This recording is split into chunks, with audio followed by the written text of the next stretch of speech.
8 to be great. The 8 traits successful people have in common. Number 2, work. You know, when I was interviewing all these successful people, they kept telling me how hard they worked. And I remember standing there thinking, geez, another comment about work? Why don't they tell me the real secret to their success?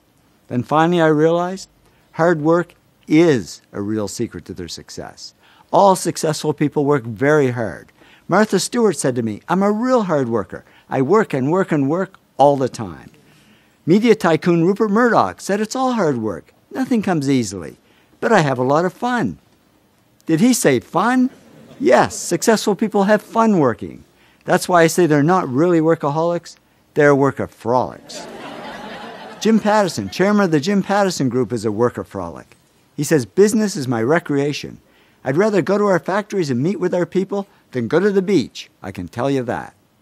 Dave Lavery, the NASA whiz who builds those robots for Mars, said to me, we work our fingers to the bone, but it doesn't seem like work. It's fun. It's what we want to do. We don't want to put things down and go home. Bill Gates is a workaholic. Even after he was a multimillionaire, he worked most nights until 10 p.m. and only took 2 weeks off in 7 years. And he probably spent them on his computer. Oprah is a workaholic. She says, I'd never see daylight. I'd come into work at 5:30 in the morning when it was dark and leave at 7 or 8 when it was dark. I'm a workaholic. And over the years, I've gone through many days and even weeks without much sleep just because I was having so much fun. And I got to admit, at times like that, you say to yourself, am I the only one working this hard? Because there's a myth that comes easy to some people. You turn on the TV, nobody's working that hard. A guy like Chris Rock stands up on stage, tells a few jokes. What's hard about that? But even Chris says, I wasn't the funniest guy growing up, but I was the guy who worked on being funny the hardest. Trust me, I've interviewed over 500 successful people. Not one of them said it came easy, even though they were doing what they loved. And we tend to underestimate work and overestimate talent. But in the end, work tops talent.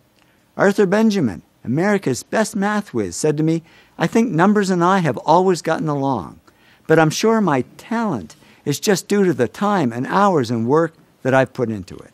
Many talented people don't achieve as much success as they could, unfortunately, because they sit back on their talent and never learn to work hard. That's what happened to Michael Jordan when he first started playing basketball. He had the talent, but he wasn't putting in the work, and the coach actually cut him from the high school basketball team. Boy, that was a wake-up call. He says, I was very disappointed. I started working on my game the day after I was cut. And he soon became the hardest working player in basketball, who made fun of the other players who weren't working hard.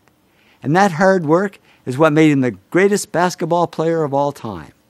So I'd say the real gift isn't talent, it's the ability to work hard. And we tend to underestimate work and overestimate smarts. But in the end, work wins over smarts. In fact, many successful people aren't the smartest. They just work the hardest. Francois Parenteau, who Business Week called the top independent analyst on Wall Street, said to me, I'm certainly not that smart. I can't even remember my own zip code. But he also says, work is a big part of my life. I think about investments pretty much 24 hours a day, 7 days a week. Nez Hallett III is CEO of Smart Wireless. And I thought that's ironic, because he told me he's not that smart. He says, I graduated from high school with a C average and college with a C- average. But now the smart PhDs are reporting to him. How did he do it? He said, if you're going to be successful at anything, the key thing is to work hard. I'm not smart. As proof, here's my actual 12th grade report card. It was the only one my parents ever kept. Don't ask me why they kept it. It's nothing to brag about. As you can see, I was a C student, not an A student. I don't think I'd even make it into college these days. So how did I achieve some success and wealth? I just worked hard. Many 60 to 80-hour weeks.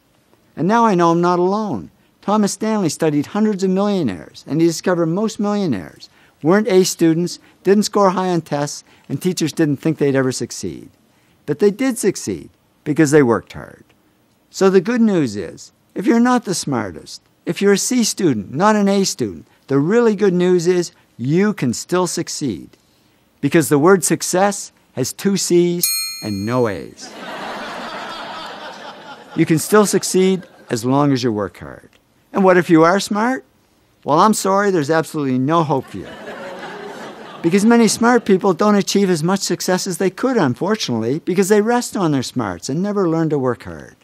Young Kim, president of Lucent Technology, says people who are the smartest sometimes don't realize their full potential because things get too easy, so they don't push themselves hard. After a talk I gave at one of the world's top 10 business schools, a man came up to me and said, "You know, when I got my MBA here a few years ago, I was one of the smartest people in the class. I thought I had it made. So after I graduated, I sat back and I didn't work hard and I went downhill. And now at this point in my life, I've gone nowhere. I haven't achieved any success at all."